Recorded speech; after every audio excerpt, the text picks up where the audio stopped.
What is going on? Happy Thursday to everybody. Hope all's doing well. Yeah, we're broadcasting tonight. You see, for what? Well, we had some interviews we want to show. Some pretty cool interviews we want to get out there with the Elite Eight. We've been putting a lot of content out for these anglers, and we are going to do them justice and just try to, show you who they are. I mean, they deserve the right to know. You deserve the right to know who they are. We've given, basically a couple minutes on the water, but we did a lot of interviews with the Elite Eight, and it's still ongoing. But we've got some content we want to show you here tonight, and we're going to start off with a bang for sure. So I don't know if anybody's up but and watching this, but I'm telling you, you're going to enjoy this, and hopefully it's on playback. But we've got a couple interviews that we have tonight, and we're going to start with two, I think, tonight, and we're going to do Conrad Binetti and Marty Hughes. I mean, you can't get any more charismatic than those two guys. Two guys that love to talk and know bass fishing for sure. So get to know these anglers a little bit better, and I'm telling you, they're fantastic conversations going on.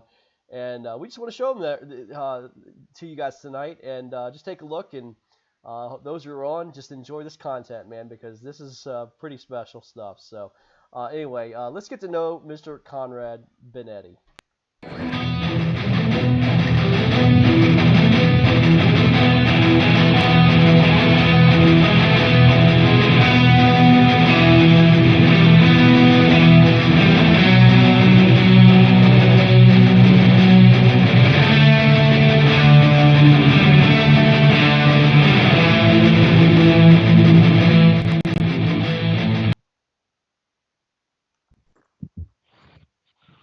What is that? Oh, hey, I'm just driving in my car, man. I normally drive around with my bass trophies on my chest. I didn't realize you were interviewing me. Let me get these out of the way. Get those out of the way. The Sweet 16, that paper, too, is happening next to me. Let me put that away. We got all of our accolades just stacked up while we drive down the road, huh? Yeah, just, in case I forget, man. I like having them with me, you know what I mean? Oh, wow. Everybody, this is Todd Patrick here with KBBT. We're interviewing our Elite Eight anglers for our first ever Kayak Bass Bracket Tour Championship event.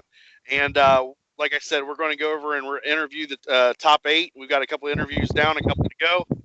Today, right now, we're going to talk with Mr. Conrad Binetti out of Florida. Stuart, Florida is what we got on your Attorney X profile. Does that sound about right for you? Yes, sir. Stuart, Florida. Yeah, so saltwater capital of the world. Yeah, Conrad's out of Stuart, Florida, which, if I'm not mistaken, is on the Atlantic side. Yep, yes, sir. Okay, and so his first 3 weeks, he did upper 80s as first week to survive and get through. Then he had a 7th overall finish and made it through the 90.5 inch in his second week. And last week was an astounding, impressive 101 3/4 inches, the best bag of the week. He went and found some water that hadn't been fished so much that maybe kind of opened up, and he definitely found the fish. So Conrad put a good little target on his back, saying, "Hey, I can come up with the hundreds if you guys want this. This tournament might go through me." So we're here to do a little interview on Conrad, get to know him a little bit better, let you guys get to know Conrad on a more personal level, other than just fishing. Maybe tell a story or two, have a good time. Try to keep this around the 30-minute mark for you guys, and just sit back, enjoy, and let's get ready to interview Conrad Binetti. Sounds good, man. So Conrad, tell me about yourself, man. Easy, generic question, floater pitch in there for you. Just tell us what you want us. What do you want us to know about yourself? Born and raised in the Bronx, New York, man. Grew up fishing at a young age. Did a lot of going upstate New York as a young kid with my father. My teenage years, I used to jump on the trains and head upstate. Always looking at maps and trying to find waters off the grid and off the beaten paths. You got some pretty bad wind coming through. I don't know if it's your breeze or air conditioner or what, but yeah, just maybe keep people from having to listen to wind for 30 minutes here. Sorry about that. Yeah, I don't know if wind's better than listening to me. I will see. Depends on who we ask, I guess. So you said you grew up around the Bronx, and what else did you saying? Did a lot of fishing up north in upstate New York and right outside the city. I mean, unbelievable the waters we have up there.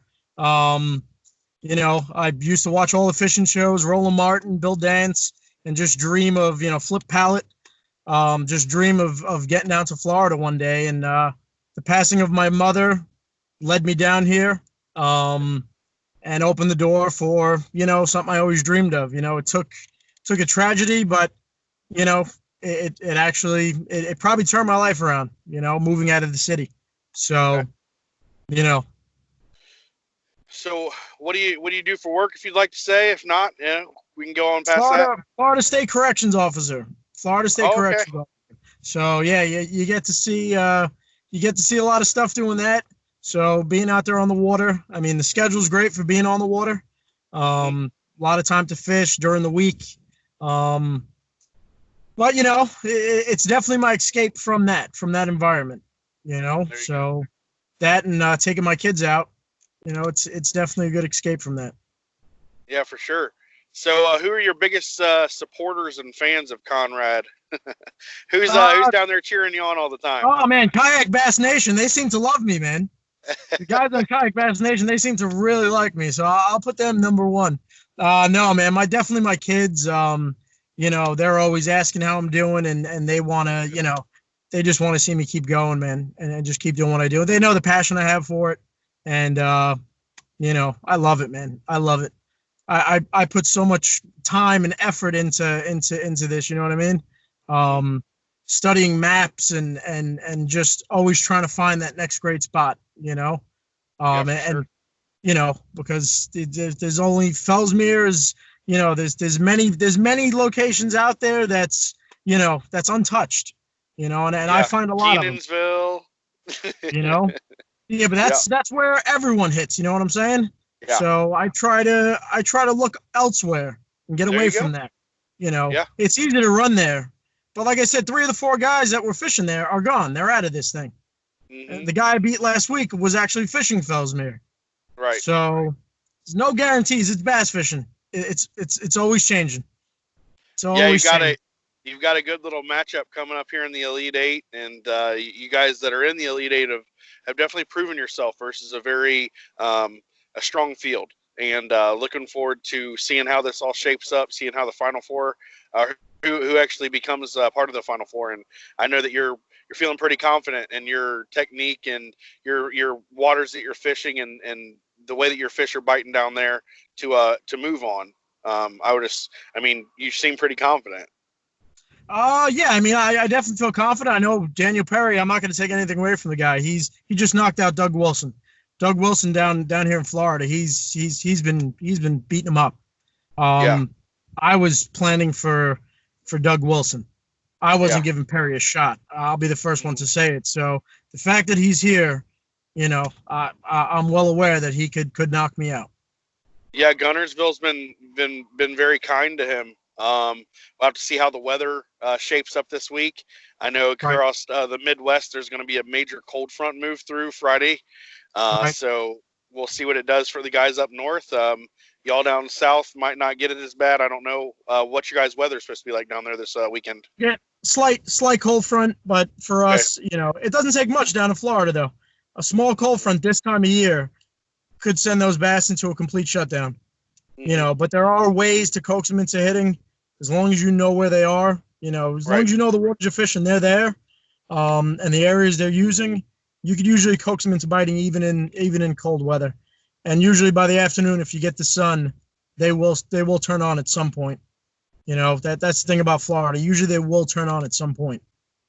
Yeah. The water temperature will go up a degree or two, and you'll be good. So let's go back on one of the most interesting parts of this tournament so far. Last week, you got to fish against Jake Suvak, yes, an angler, a fellow angler in Florida, a Vibe Pro staff guy, probably one of the nicest guys you'd ever meet. Kind of soft spoken, and to go into an event head to head versus yourself. You were out there doing a bunch of smack talking, got some controversial memes posted and things like that. But we all know that it's in good fun. It's a good competitive spirit. But how did you feel in that event last week going into it, knowing that Jake was going to be on a big bite on Fellsmere? You knew that you were looking to change things up. You went somewhere new and it worked out for you. So how did you feel going into last week, coming out of last week, and moving forward to facing Daniel Perry, who's going to be on Guntersville probably again, and you're probably going to need in the 90-inch range there, because that's what Daniel's consistently been doing up there. It's not a given always in Florida to put up 90. So just How do you feel about last week going into this week, and then how do you feel about this week? Last week I felt confident. I mean, no disrespect to Suvac. I felt like the move that I was making, Fellsmere wasn't fishing good for the last few weeks prior. It's always a lake you can go to and catch 110, 115. I mean, it could happen at any time on that place. One day it's great, one day it's terrible. It's bass fishing. It's bass fishing. But for the prior few weeks, it wasn't fishing good for me. So I decided I was going to go take an Everglades trip. And I've done over 100 numerous times in this area I'm going to. I figured it would pan out, and it did. I got some late bites that kind of the first few hours I was kind of in trouble. I looked at the board, and I was like, oh boy. I think it was like 80-14 at one point.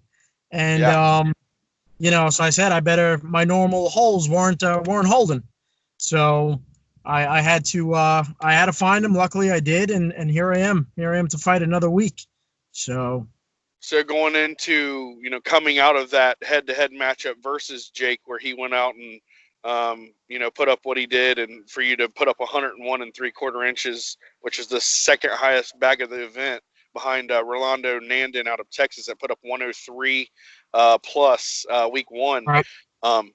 How are you feeling coming into this week? You looking to maybe go to the same place? If you don't want to talk about that, that's fine. Just what's your strategy going into this week? What are you looking to do? No, it's fine. I mean, this week I think I'm gonna do the same tactic. I'll go to the same area.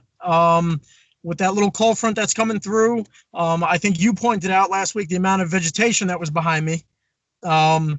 Place is loaded with hyacinth mats. So I know if the bite does get tough, it might be time to break out the punching equipment and start throwing that 1.5-ounce, 2-ouncer in there and going to work that way. It's not my style of fishing. I'd rather chuck big baits and get them back to the boat and cover water.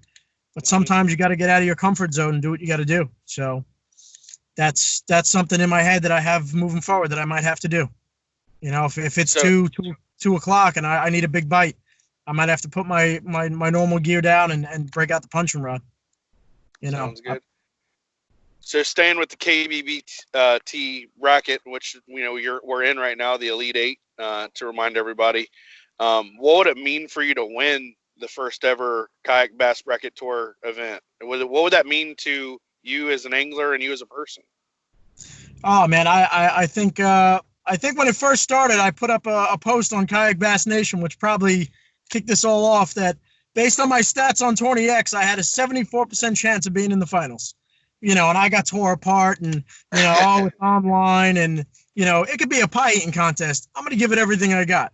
I mean, that's the format I'm able to fish right now. I'm able to fish online tournaments. I got out to maybe one live event based on my job. I can't do weekends too well. I can't do live events at this point in my life. Mm-hmm. I respect those guys that get out to I know that's the ultimate, the guys who do live events. I wouldn't try to compare live events to online. I get it. But this KBBT format, this is a different animal. This is, you're facing guys around the country in their honey holes. Weather comes into play, changing baits. Where am I going? What am I doing? I mean, that all comes into play. So it's a different style of online online tournament. And once people start realizing that, maybe then they'll stop knocking it and jump on and put their I think like you're kind of leading into, and I'd like to hop on that and sit there for a second. I mean, how about the strategy that goes into a tournament like this? It's like, okay, you can fish any public water in the United States. If you wanted to go to Clear Lake in California, you can go. God bless you. Go to Clear Lake. But you have all this opportunity to go to these different places, but you have to strategize for weather. You have to strategize for knowing that the other guy is going to be fishing a good spot, because wherever he fishes, he's going to feel confident there. Most likely getting deeper into this tournament, you're not going to go to new bodies of water that you've not fished before. You're going somewhere where you're confident. And like I've stressed over and over again on the Saturday Live and the Friday pre-show, a confident angler is the most dangerous angler on the water. And if you're confident and you're fishing your home body of water or somewhere that you're confident in, and you can take out anybody any day of the week, and anybody can take you out any day of the week, because it's an even playing field as far as knowledge of the area that you're fishing. So I really, people need to step back and look and say, wow, there's a lot of strategy that goes into that. It's not like a live in-person event, but it's still, there's a bunch of strategy behind it. It's not just like honey hole versus honey hole. I mean, it is, but you can still make or break yourself on where you go. How do you feel about that? Well, I'm sure the other 32 guys or whatever it was that were knocked out, I guess they were thinking they had the right honey hole at the time, and they're on the outside looking in right now. So, you never know. 56 anglers are home and 8 are left. Yeah, I'm from the Bronx. My math ain't the greatest, but what you said. So, yeah, for sure. That's it. I mean, like I said, they at that moment that week thought their plan was going to work to perfection and they'd be moving on. And, they're watching right now. And it could just very well be me watching next week. So, yeah. And like we've seen, a guy that I'm not trying to jump on the bandwagon, but John Pepin, I mean, he's in the UP. He's the farthest north angler fishing in this event. And he's up there, and I think his constant average fish size is the highest out of everybody in this event. Ridiculous. I'll jump on the bandwagon. That guy he's the man. He's the man. Yeah, I just interviewed him last, so I got Marty Hughes already, got you, and got 5 more to go. But, just to see what he's consistently doing up there in the UP, smallmouth fishing is kind of, showing everybody that it can compete with largemouth. It's not going to compete with a constant bag of 21, 22-inch largemouth if you get them. If you get them, good job. But, it's nice to see the equality of fishing from the north to the south and the east to the west in the April, May month. I think that it's a very good time to have this tournament. And I think that the equality, the equal playing field that everybody's on across the country is, I mean, shoot, Marty Hughes in Nebraska, he thinks he can put up 100 inches. I mean, in Nebraska. That's awesome. So, I mean, game on. The field is stacked, and we'll have to see what happens. But let's get into this here. So, when did you start kayak fishing? I don't know if you really hit on that yet. And what got you into it? What was your moment that was like, I'm getting into kayak fishing. This is my thing. I originally started saltwater. Red fishing, shallow flats, snook, redfish, sea trout. Like I said, used to watch Flip Pallet, Spanish fly, Jose Wahebe.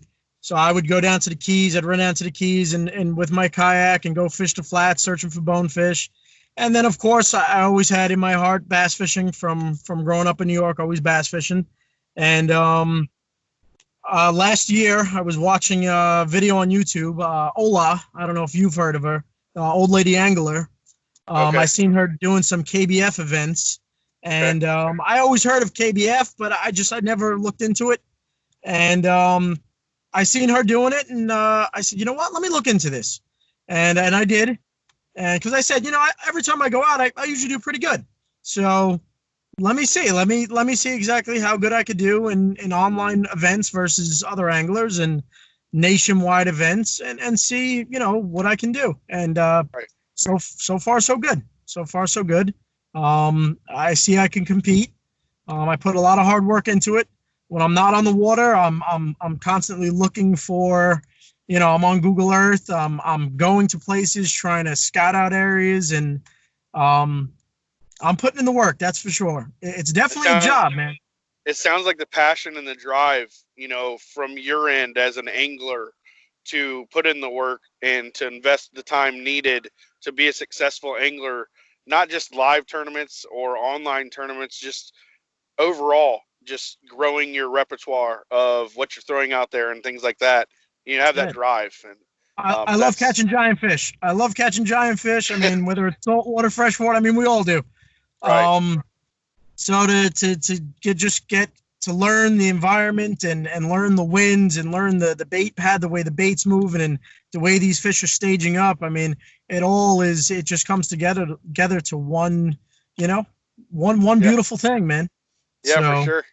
That's it. So with kayak fishing being fairly new to you, I've done it a long time. Tournament wise, I've been doing it for a year. Okay. But I've been fishing in a kayak for over 15 years. Okay, so what would you say is your best memory kayak fishing to this point? As far as tournament kayak fishing or just kayak fishing in general? Just in general. Probably I'd have to go back to my first giant snook that I took. That was about 45 inches, over 45 inches, close to 50 inches in a foot of water, and paddling the kayak over to it and just presenting the bait to it and having it take. I mean, that was probably and then having this thing pull me for an hour, miles and miles away from where I started. So I mean, if you don't fall in love with the sport there, then take up something else, man. Go hit a golf ball. Go hit a golf ball. You know what I mean? And as far as tournaments, what's your best memory so far as your tournament fishing goes? It has to be last season versus another Florida giant, man. I call him the GOAT, Matthew Kasparic. You go on 20X and look up this guy's stats. Forget about it. It was me and him on Fellsmere. We really didn't know each other yet at this time, but we were within 100 yards of each other, and we were neck and neck. And I wound up catching two bass over 23 inches. I think I caught a 24.50 and a 23.75 to finish the month with 117.75 to his 116. Oh, wow. That's nuts. And he specifically told me he wasn't going out anymore the weekend prior. He's like, yeah, that's it for me. I'm done. So I wasn't going to go out that day, but I decided I better go out just in case. And I happened to run into him out there. So if I didn't go out, he would have beat me. He would have beat me. I would have lost with like 116 inches. I would have lost. So I was glad I went out. So that was a good memory. Yeah, that's awesome. That was a good memory. So what are your goals for the rest of 2020 kayak bass fishing and moving forward for you? You have any goals, any aspirations? Obviously, I mean, sponsorship, of course. I mean, we fish. I mean, any little bit of help, as long as it's the right product that you're using and you do have a love for, and obviously you're not going to promote anything. I mean, some guys would. I wouldn't, would have to be something that I believe in, and just to keep winning, man. Just anything that I put my name on, just keep winning, being at the top, and being a pain in the butt when guys see my name. You know what I mean? Letting them know that, damn, this guy's in it. I'm gonna have to beat him. Yeah, for sure. So, you've had real stiff competition getting to this point. Like you said, Daniel Perry is going to be a very good matchup for you this week. How do you feel about the 1v1 style that KBBT brings to the table, where it's you put up or shut up week in and week out all the way through a bracket? I mean, I love it. And I'm just trying to make sure, just see how you feel about it. It's great. I mean, of course, I make it even harder on myself by putting up the memes and talking a little trash. So, but yeah, I mean, it's great. It's one-on-one. It's mano y mano. It's like I said, so much different than an online event that's going for a week or a month. I mean, it's man versus man. The best man's going to win that day. You know what I mean? And of course, there's a lot of intangibles as to what can happen. Losing fish or just not finding them that day, but it all comes into play. So it's unbelievable. It's great. It's great. Yeah. I love it. I'm excited to be a part of it. I'm excited to watch all this unfold. Looking to see, who's gonna make it to the Final Four and who's gonna be the champ. So it's gonna be really cool. So as far as like anyone getting into kayak fishing, since you've been in kayak fishing for 15 plus years, you're getting into tournaments, you're getting that taste in your mouth on, the competitive side. Even though you're competitive probably when you're out there fishing by yourself. Right. What advice would you give to someone that maybe is watching this interview from Conrad Binetti? What advice would you give them moving forward, getting into the sport? Well, if you're gonna do it on a tournament level, you got to put in the work, man. You got to put in the work. You got to do your homework. You got to be on the water. Very few guys have that, where they can just go out and catch fish all the time. It takes work. If you're just going out there for pleasure, I mean, just enjoy it, man. Just enjoy being out there. You're on the water. You're away from all the craziness. Just enjoy yourself. You know what I mean?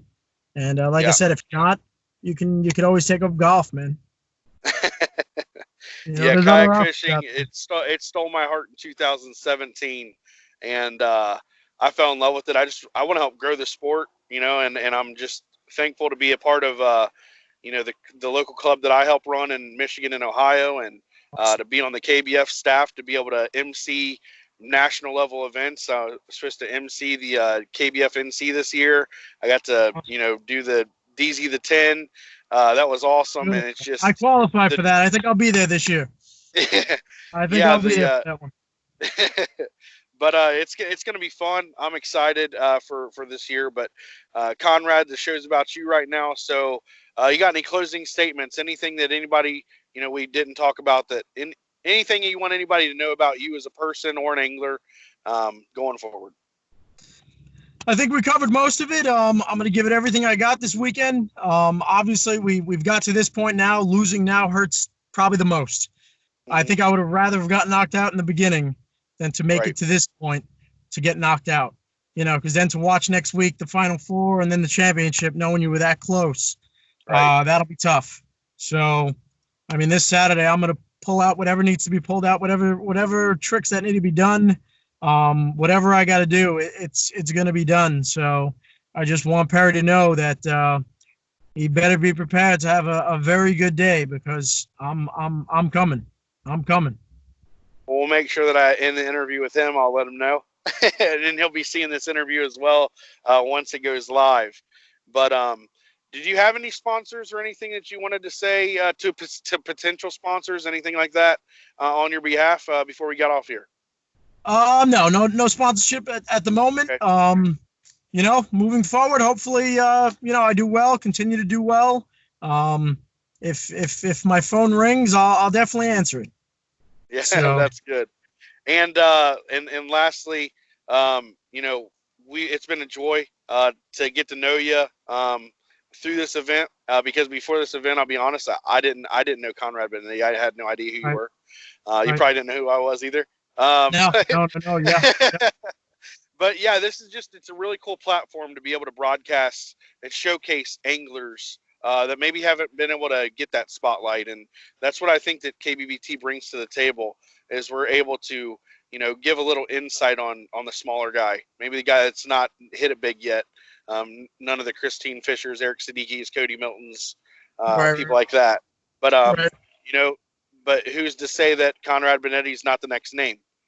So good luck on fishing this weekend. It's been an honor to interview you. Be safe out there. And you want to give any shout outs or thanks to anybody? Just a shout out to the kiddos, man. Thank you guys for doing the job you guys have done. All the anglers that participated. I mean, it's been all the guys in this thing. They've all just been stand-up guys, man. Really. I'm not just saying that. I mean, we've all messaged each other. We've exchanged notes. We've talked about baits we use. Me and Suvak, we actually had the best relationship that week up to our matchup. You know what I mean? It wasn't such a bloodbath like everybody, like it seemed to be, But it's cool, man. Everybody's been cool. I mean, just real good guys, and in these times that we're going through, it's been beautiful. It came at a perfect time. So let's just keep doing it, man. Hopefully I'm seeing you next week. Yeah, for sure. And are you in the May bracket? I am in the May bracket. I was thinking I might have to remove myself due to the time because I was going to go, but Mr. Nosa said I think they're going to make it 6-4 because most of my days I'm out at 10 o'clock. I'm out at 10 o'clock on the water from work. Okay.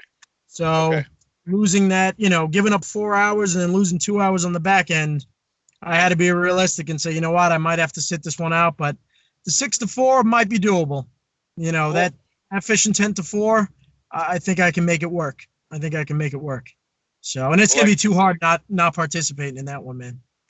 Yeah. Imagine if I go all the way, I'll have a hell of a streak going. I got to keep that streak going, man.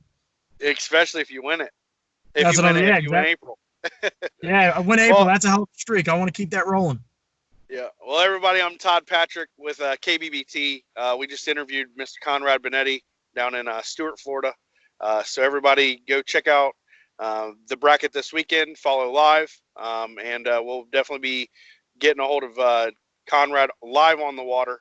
We'll get to see him fish, maybe catch a couple big ones, and hey, be safe out there. It's been a pleasure. Sure. Thank you, sir. Have a good day, man. All right. Be good, guys. You too. Well, that was Mr. Conrad Binetti. I enjoyed that, man. I tell you what, you get a little piece of what goes in the mind of a fisherman like that, and just bringing somebody like that to the platform. He's been killing it in Florida, and really not a lot of people knew who he was until basically he came on the scene with KBBT, and we're just gonna keep on trying to get anglers out there, and what a great interview Todd did, and he did a great job bringing out who Conrad really is. He's not just a mean guy, talking trash on KBN, and I love all that, trust me. But this guy's a focused fisherman, and he's real deal. And so I enjoyed that interview, man. It was a great interview. Good job, Todd, and good job, Conrad, man. As I said, wish you guys the best, man. You guys are going to have a heck of a battle between you and Daniel. And I hope, the better man wins. It's going to be interesting to see what happens. So that's really, really cool, man. All right, we have another interview going to come up here right now. We're going to go back to back here. We're just going to do 2 interviews tonight. This guy is well known. I mean, throughout the Midwest, he's a very respected fisherman. And, he loves to teach. He loves to mentor. I love what he does with the youth in Nebraska. I love what he does with just kayak bass fishing in general, and this is another guy just you can tell has a passion for the sport, and it's really, really, really cool. And I've got to know him just as much as you get to know him, but I'm looking forward to this interview with Mr. Marty Hughes, and I hope he's watching tonight, and I hope he's sharing it because he deserves this time, and everybody gets to kind of see who Mr. Marty Hughes is. So let's get Mr. Marty Hughes drummed up here and hope you enjoy this interview. Here at the KBBT, we're here with Marty Hughes out of Auburn, Nebraska. Marty has gone through good anglers so far to make it to the Elite Eight.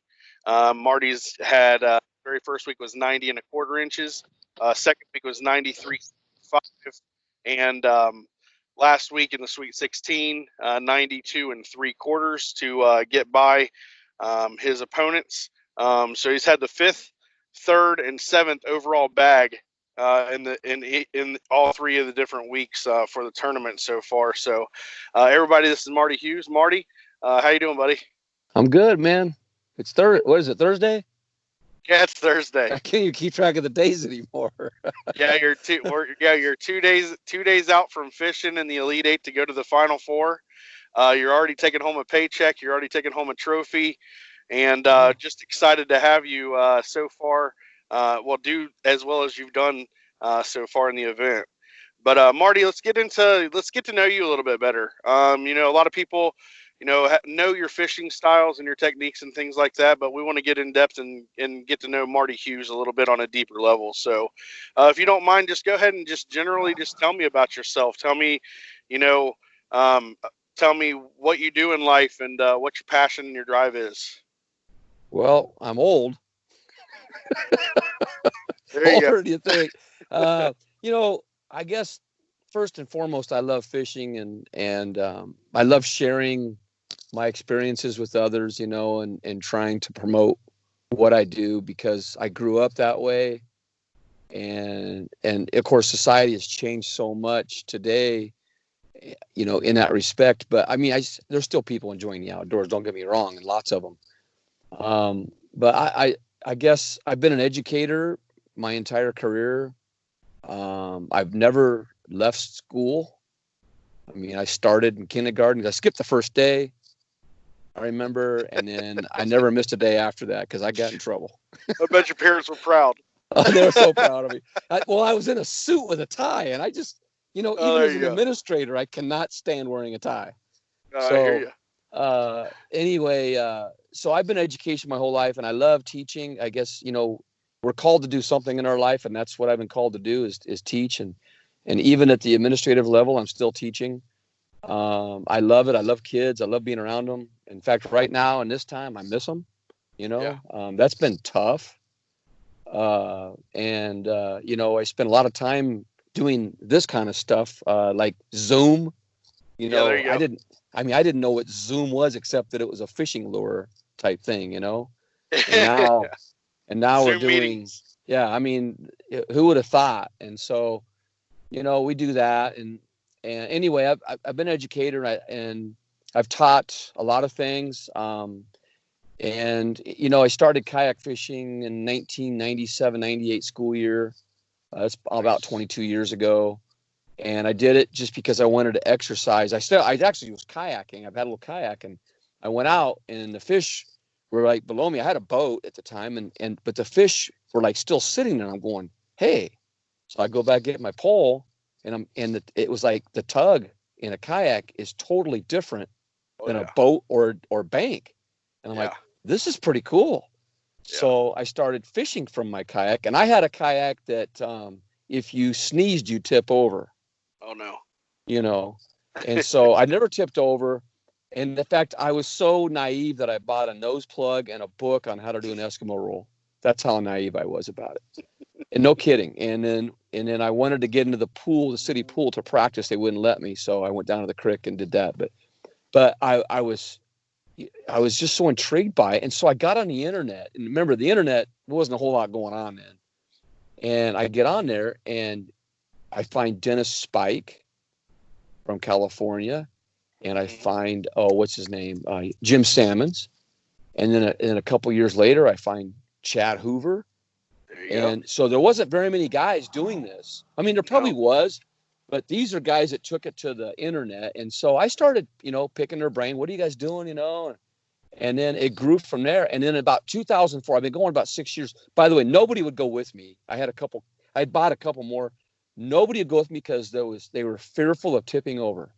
Well, I had all these great fishing spots to myself. I mean, nobody. And in 2004, this guy comes up. He's a pastor out of Kansas. He says, hey, Marty, would you take me fishing in a kayak? And I said, sure. And he goes, well, I want you to guide me. And I go, well, I'm not really a guide, but I'll take you fishing. He goes, no, you're going to be a guide. And so long story short, he pays me to take him fishing. And I was like, no. He goes, no, you need to make this a business. Nice. And I thought about, I go home and I show my wife this wad of cash, and she goes, it's about time, you know? so that's just, I tell that story over and over because it's how I got started. And then my superintendent, he would call me Kayak all the time, you know, just to make fun. And one day, my real name is Jack. So one day I'm going down the hall. He goes, hey, Kayak Jack. Nice. I go, that's interesting. So everybody started calling me that. Well, then I said, hey, Dallas, my superintendent, I said, hey, I'm going to start this business, kayak fishing. And he goes, well, you should name it Kayak Jacks. And by the way, I get a percentage of whatever you make because I came up with the name. So we still have a good time about that. Well, anyway, I won a transformation contest for like losing weight because that's why I got into kayak fishing was to lose some weight. I lost about 60 pounds. Awesome. And I won $6,000 from the P90X thing. You know, I was a national finalist. Yeah, national finalist. And I got $6,000. So I took the remember, I'm a poor school teacher, so I don't have much money. And I took the $6,000. Emotion Kayaks had contacted me, and they gave me 3, but then I bought a semi-load more, you know, with whatever I could. And I started my guiding business. and I did some rentals and things like that, and it took off. And we did one summer I did 141 trips, and I double booked, morning and night. And I cooked, I did shore lunch, all that, and it just took off. People were coming from I was in Southwest Nebraska at the time, and people were coming from Colorado Springs and Denver and Omaha and Lincoln, mainly in Grand Island. They were coming to Southwest Nebraska, a remote location, but I was hammering fish down there, and I'd found some new spots. If you know the Hughes family, they fish that area now, and it's just unreal down in there. Okay. Actually, I took him fishing once, and he was kayak fishing before I met him, but they've done pretty well too, with it. But anyway, that's how I started, and then it grew from there. And then around me, I didn't see a kayak for years, and then I'd go to a gas station, people were like making fun, and hey, what is that? And then it got to the point where I had my vehicle was camoed, and I'd go up to a gas station, hey man, you're a kayak jack, and so you're like a celebrity because you're the only guy doing it, Yeah. I had a farmer, a rancher came up to me one time, and I had him on top of my trooper. I have this old trooper, I still got it. And he said, hey, are those just for show, or do you actually use them? And I said, well, I'm thinking about hoping that Hot Wheels will make a Hot Wheel out of this someday, And actually, you think about it, there's toys now. So yeah, there are. So anyway, I kept doing it, and then I retired from teaching, and then I became an administrator at a small private school, continued it, and then we moved to Auburn and continued it and grew the sport even more. And now we have the Nebraska Kayaking, because I started a little club back then too. We had our first tournament 2004, and had 12 people. 2 of them were my kids. We gave trophies. There was, what the prize was? What's that? A 6-foot Emotion Spitfire kayak. Heck yeah! Our math teacher won it, and so he lives 2 doors down. He won that kayak, and my kids they won some trophies, and they were tickled, But I just thought, it'd be cool to have a tournament, with kayak fishing. And then we started the Kayak-a-Palooza, which was to help Heroes in the Water. It was a fundraiser for them. And then we moved that to Lincoln, and it grew. And then Raph Vargas, everybody knows him. He took off from there. And so we actually had our own thing going in the Midwest, a long time before really tournaments really getting big. There was probably a few out there, especially in the saltwater. I think there was a few. And then I was talking with Chad Hoover on the phone while he was still in the Navy when he had his dream, and we were talking about the book and everything, right? Yeah, before the book, and we were talking about what the future would look like. If you look in John Shine's kayak fishing book, you ever heard of it? Mm-hmm. Yeah, I'm in the back of that. Okay. He talks about for a tank of gas, you can go get a trip with Kayak Jacks Outfitters, and nice. for the price of a tank of gas. I charged $25 for a full day of guiding. That's a deal. Yeah, that's a deal. And they were spoiled because I had all these big bass out there. I mean, there were days I put up 105 inches in an afternoon on a 50-acre lake. Yeah, that's nice. That's a honey hole right there. Yeah. So anyway, we developed it, and the last few years I've had youth events. We have a youth tournaments, and we do fishing nights and things like that. And, but the big thing is we've got the youth involved, and some of these kids have grown up and done some great things. I mean, I could go on and on of the things that they're doing and the pursuits that they're taking in their lives, in the outdoors. My main emphasis is getting outside. I mean, of course, I have an office with a desk, and I am never behind it, not during the school year. And the generations that are being raised and the ones that are recently raised, we had bikes and we went door to door when we were kids. Oh, yeah. We were outside a little bit, but then the video games started coming in towards the tail end of my my childhood, and now you see a lot of indoor stuff, a lot of indoor activities, a lot of electronics, computers, gaming, things like that. So it's really nice and refreshing to get in the outdoors for sure. Yeah, I mean, my bike had a motor on it. You know what my motor was? It was like from a deck of cards. You got a clothespin and a card, and it sounded like a motor. Yeah. You probably know. I mean, that's what we did as kids. Yeah. And then you figured out a way to tie your fishing pole onto your bike, so you could go down to the lake, and fish. And I mean, I fished. I was hooked when I was little. I got to go to the High Sierras with my dad on a camping trip, and friends and caught trout. And then I was hooked, and I just every spare minute besides sports and school, I was fishing.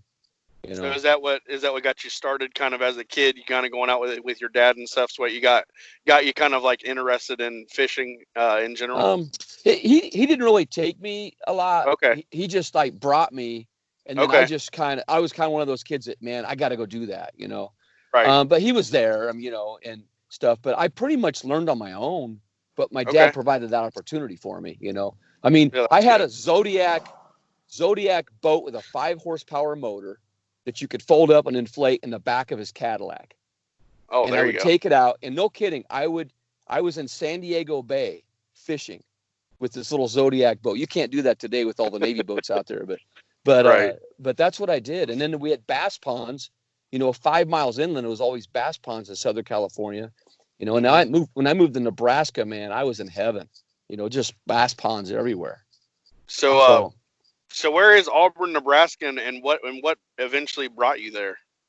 Auburn is in southeast Nebraska, about an hour south of Omaha. So that gives you a Okay. good point there. And I graduated from Table Rock, which is about 25 miles away from there. And Okay. so my original roots, I guess you'd say my Nebraska roots, are just a little bit away from there. I taught in Southwest Nebraska for 33 years, retired, came to Lincoln, and thinking that I was done and going to go fish, but I got called to go back again, and I'm doing that now. And I guess, you know, I love school, and Okay. but you know, being in Auburn, at first when I moved here, I thought, man, there's gonna be any fishing, you know, but you just got to, you know, just like anybody, you got to go find it. Right. And that's what I do. Like today, I'm gonna go find a spot here and check it out. And like my friend Nate Gloria, a lot of guys know him too. You know, he Nate's a tells me good how, guy. yeah, he gets, you know, I met him a long time ago and got him going and stuff. And anyway, Okay. you know, you get on Google Maps, you just look for water. You know, Yeah. a lot of people don't realize this. Nebraska has more surface water acres per capita than any other state. You Wow. know, and we have the most miles of rivers. Well, we don't have those smallmouth rivers and all that. We have muddy rivers with catfish. So, Right. but some have trout up north, you know, but and up the border by Gavin's Point, there's some pretty good fishing. But for the most part, we have a lot of ponds, and our lakes would be the small finger of a major lake down south. Right. You know, they're not Yep. very big, and a 1,000-acre lake here is huge. Oh yeah. You know, so we have that, but we have good quality fishing. I mean, you know, It seems like yeah. it because seeing, you know, Nate Gloria fishing and Mhm. Christine Fisher fishing and Yeah, you know yeah, you and some yeah. other people out of Nebraska that have made Nebraska kind of popular for kayak fishing. Mhm. You know, we see the quality of fish there, and you know, it's pretty impressive to see what Nebraska has to offer as far as bass fishing. Yeah, I mean, if Nate gets to a lake before me, it's over because there's nothing left. You know? Yeah, cause So, yeah, he'll pick it apart. yeah, there's guys like James Francis, Pat Lassick, Yeah, Kevin Workman, James Francis. Christine, Nate. There's just so many guys and gals that are. And we've got another gal here, Carrie. She's called the Wilderness Woman, Carrie Okay. Brown. She's an older version of, you know, Christine, but she won our Kayakapalooza 4 years in a row over all the guys. I mean, she's Very a impressive. legend here, you know. That's awesome. And she's, I would say she's probably in her late 50s, you know, or 50 something. I don't know, but anyway, so go ahead.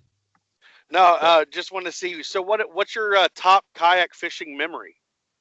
Oh man, I got so many. I would say one of them is going out in the ocean with Jim Salmons. Oh wow. And I remember him saying this, and I use this motto today when I take people guiding. He says, Marty, we're going to go for a paddle. We might catch a fish. There you go. And we got past the waves, and he goes, hey, man, look to your right. And I look over, and here's these porpoises right next to me. He goes, they're just checking you out. And then a manta ray goes underneath me. And we caught our bait, and we go out, and we're going to try to catch thresher sharks in 140 foot of water. And I'm gonna paddle kayak. I'm not in a Hobie. We went through 5 foot waves to get there, you know, out. And of course I grew up at the beach, so I was used to it, you know, but we're out there in the water, you can see down, you see nothing but darts. But anyway, I do hook into something big and I lose it. And I did land a big barracuda, which I have a picture. We had 8-foot swells that day. Wow. And we went out with the tide, and we come in with the tide. Anyway, one of my favorite memories of that trip is he goes, hey, when we go in, give me your rods. So he goes, you may tip over in those waves. And so he told me exactly what to do. He taught me what to do. And I hit that wave. I hit a wave at 45 degrees and surfed it all the way in and did not tip over and made it. He goes, you're the only guy that's ever done that. So I feel pretty good about that, because there was guys with helmets on flipping over backwards and so forth. Anyway, so that was one of my favorite memories there, was going out with him. You know, Christine, I've had some really good memories with her. We were catfishing at Milford. What an epic trip that was. 45-mile-an-hour winds, and I'm her wingman. And we're a team. We're trying to catch blue cats, and she hooks into them, and we lost a couple. She got one big one. She lost her really good pole that day, fell out of her kayak because the wind was just blowing. And but that was a good memory. There's just so many I could go on and on, but those are two. Yeah, it's always good to hear about some good kayak fishing stories, regardless what species you're fishing for. So let's move on. How would it feel to win the KBBT, the first ever bracket? You know, what would that mean to you overall? You know, it'd be pretty cool. I mean, you know, like when the KBF had the first national championship, you know, I was down there and I was like, man, I got a chance, you know, and I was doing pretty good, and I thought, this is the first for this, you know. The first for anything is fun to be part of. And, you know, the idea of brackets has been tinkered with. Yeah, and the idea of brackets has been tinkered with for a long time. We always thought about it, but we're like, nah, man, the group thing. And now we're forced to, you know, because of what happened. And you guys coming up with this idea, I thought, wow, that's pretty cool. I just signed up thinking, hey, I'm going to fish against one guy one-on-one. Let's see how it goes. And now here I am in this 8, and I'm going, man, how did I get here? And I'm in Nebraska, and I'm, you know, going against Texas every week, it seems like. I think what this style of tournaments kind of opened the eyes of people is, if you're in the right time of the year, it's an equal playing field across the country per se, because you're either going into the spawn, coming out of the spawn, and it just seems like it's equaled out a lot, especially for like Michigan guys and things like that versus the Texas and Florida guys. And it'd be really cool to see someone other than Texas or Florida probably win this first one. I think it'd be really neat. It would be cool. It would be cool to win it. You know, I got it. I mean, here the deal here, Todd, is that our spawn really hasn't even happened yet.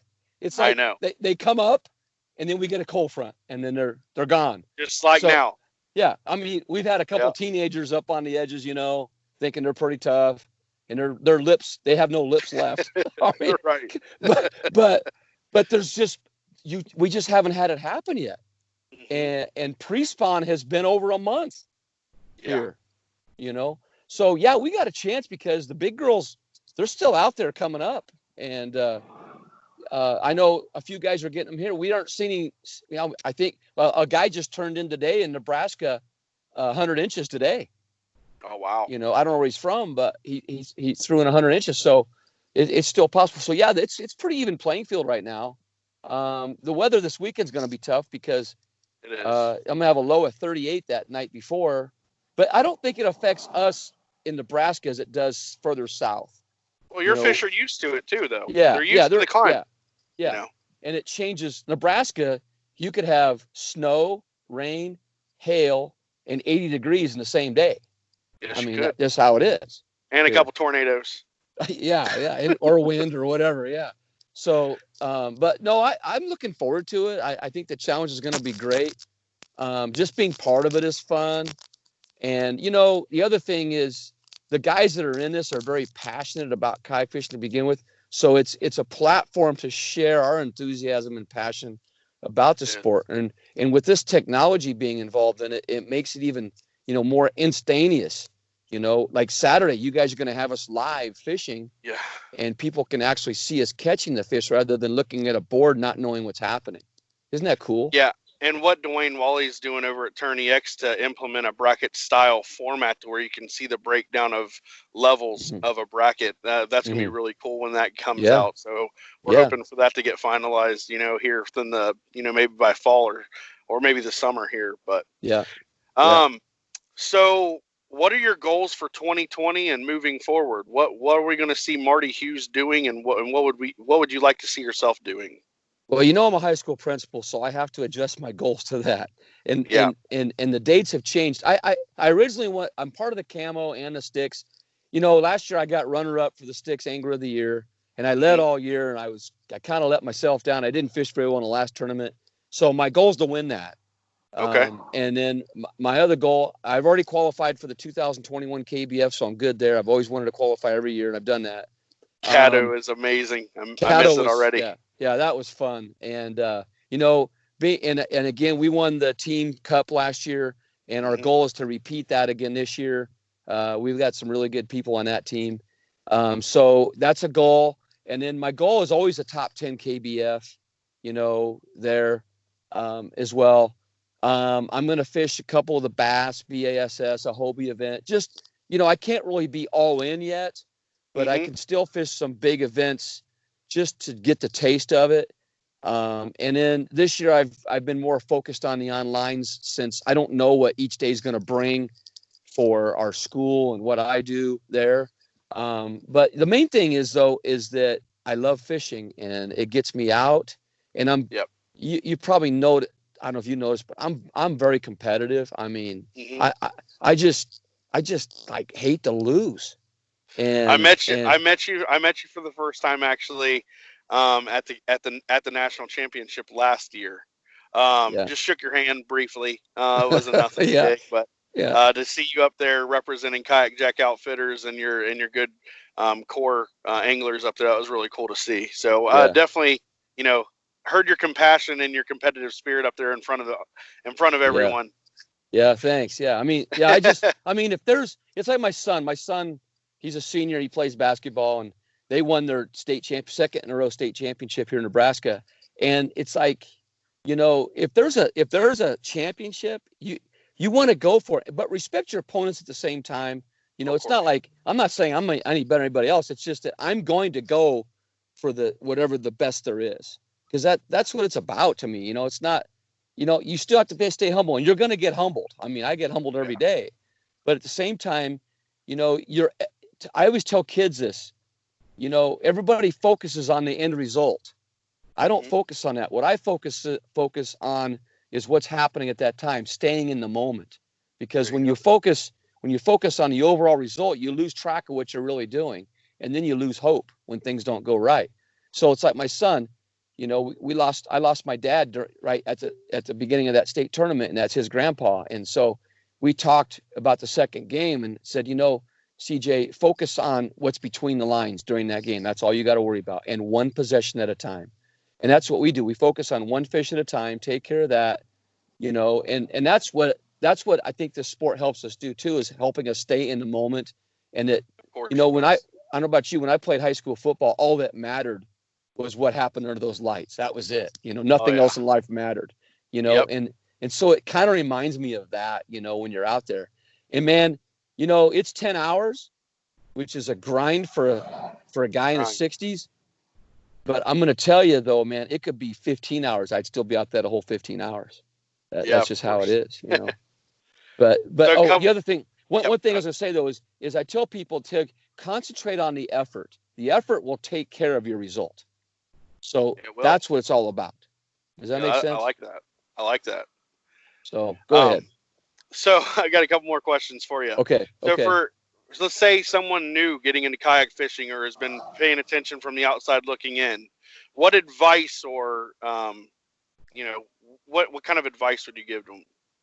Don't look at my kayak. Don't look at Chet. No, I'm just, because, I've got enough accessories on there to run a World War II battleship. Yeah, you know. But I would say this: get a kayak that fits you. Go out and try a few before you do that. Take one rod, a box of lures or a couple lures and go out and just fish. But paddle a little bit first. Go out and get used to the kayak. And then go with a friend that's been doing it for a while if possible. If you don't have that opportunity, just stay close to shore, be confident what you're doing, be comfortable. Wear a life jacket at all times, which I've done from the very beginning. And just enjoy and look around you. There's times where I don't need, like today, I am not putting on the sonar today. So I can enjoy my surroundings, because we get so glued to that thing, because it's like a video game to us. Yeah. But there's some days that I don't even run it. I just like look around me and watch nature, And the other thing is, when you watch nature, when nature's exploding around you and doing things, that's when the fish are going to start biting. That's the sense, that whole thing. But that's my advice, is just enjoy it.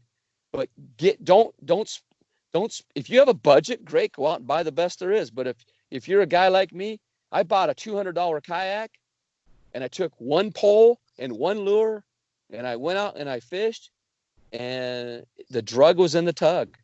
I mean, so that's all I'm saying. And then if you feel good, trade up and go get some better equipment maybe, but you don't need the high end stuff to do that. Now, the more competitive you get, yeah, maybe so, but I've seen guys win tournaments in those little Menards kayaks, I don't know. Yeah. What are they, so Sun Dolphins. And, Sun Dolphin. Yeah.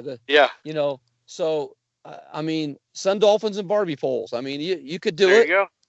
But it's not, it's a platform to get you on the water to places that have never had a lure in it. Does that make sense, sir? Yeah, it does. So makes a lot of sense. That's why I like it. And for me, it's therapy. And so for somebody to get into this, it's a great way to reduce your stress. I could just feel it melt from me. I'm going to tell you right now, man, when you got 450 kids in your building and 80 adults, somebody's got a problem. Oh, yeah. And I got to solve it. But they're not bad. It's not bad things. It's just, people need help. And so, I solve problems, but at some time I got to put on my own oxygen mask, like in an airplane, so that I can help others. If I don't have an oxygen mask, there's no way I'm going to help anybody else, And so that's what it does for you, is it reduces your stress. Yeah, it does. So you have any anything in closing, anything else we should know about you or your, any angling tips or anything like that you'd like to give out? Everybody has a confidence, it's like coaching, everybody wants to coach like that coach or do what that guy does. You do your thing, do what you do.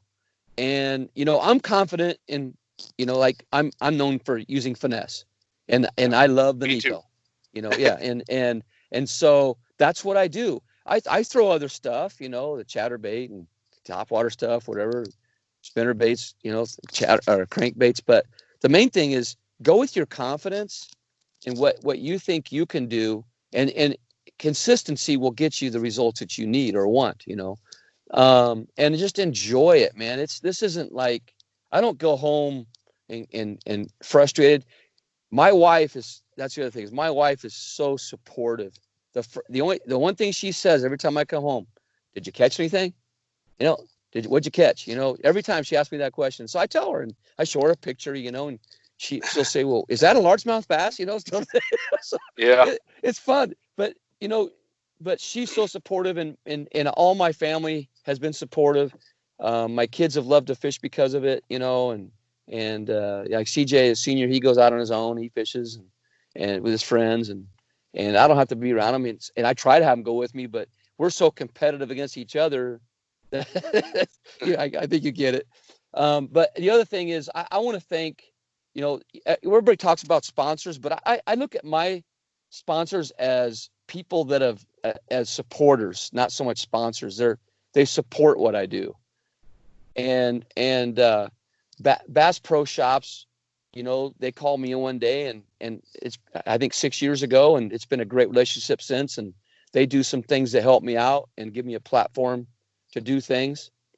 And then Bending Branches, and also Yak Gear. Bill Bragman one of his guys called me when they first started the company and asked if I would use some of those accessories, and I've been using them ever since. And people like that, and there's a lot of others too.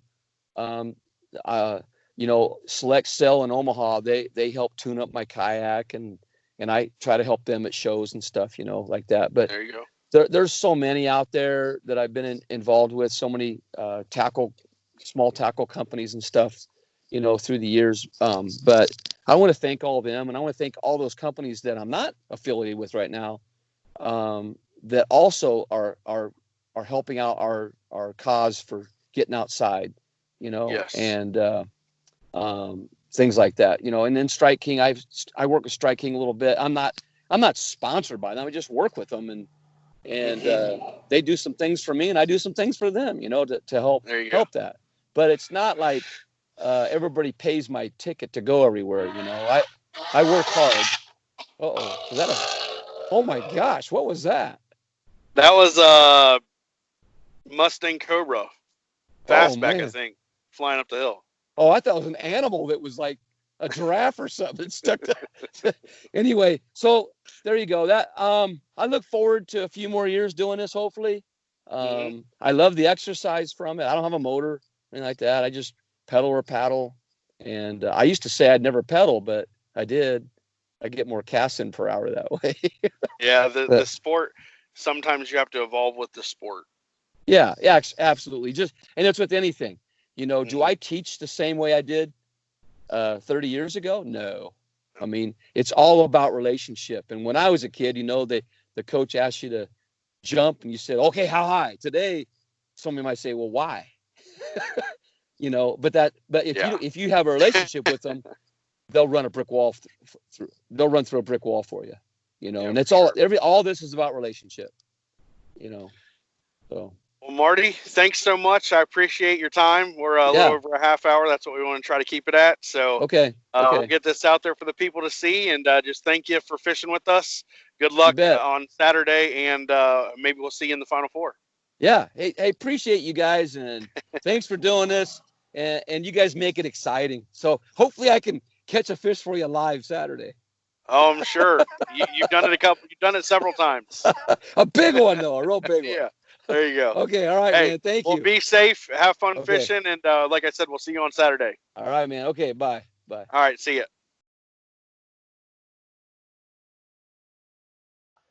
That was the legend, Marty Hughes. And what a pleasure to have Todd interview him and just get to know him. And, he's always teaching. And he put up some good points for everybody that can use in regards to buying a new kayak and being a new angler. And we have a lot of new anglers actually are part of the KBBT page, and just learn from that. It's really cool. I would just add, if you're into kayak fishing and you have a budget, the number one thing about kayak bass fishing is safety. You could never out budget yourself for safety equipment going out there. So get yourself a good stable kayak, a good PFD. Just make sure that if you're fishing cold water, that you're well equipped with a bodysuit or whatever, and just make good decisions on the water and become the captain of your own vessel and then become comfortable. So anyway, I hope you guys enjoyed that. Conrad Binetti and Marty Hughes tonight. We'll have others throughout the next couple days. These guys are getting ready to fish the Elite 8. It's going to be awesome, guys. I cannot wait till Saturday. We have a lot of coverage going on. We're going to be panning in with all these 8 guys on the water throughout the entire day. We're going to keep the broadcast as long as we can, and then have a dramatic unveiling of who the winners are at the end of the night. So anyway, it's going to be really, really cool. Y'all, thank you for tuning in. I hope that kind of killed some time on a Thursday night for you. Hey, let's get prepared for a good weekend of fishing. It's going to be cold. A lot of cold fronts coming through the areas. It's going to be different fishing, I think. It's going to be very, very different from what we see. Listen, we had, I think, 11 of the 16 guys last week wound up throwing 90 inches on the board or more. Everyone caught their limits. I think it's going to be a little bit different story this week. It's going to be interesting how these guys can figure it out. So tune in. We hope to see you guys tomorrow night. We're going to be broadcasting again for some interviews, and then we're going to be previewing the Elite 8 with Todd and Mark. So you be here with us, and y'all have a great night. Thanks for tuning in. Take care. Bye-bye.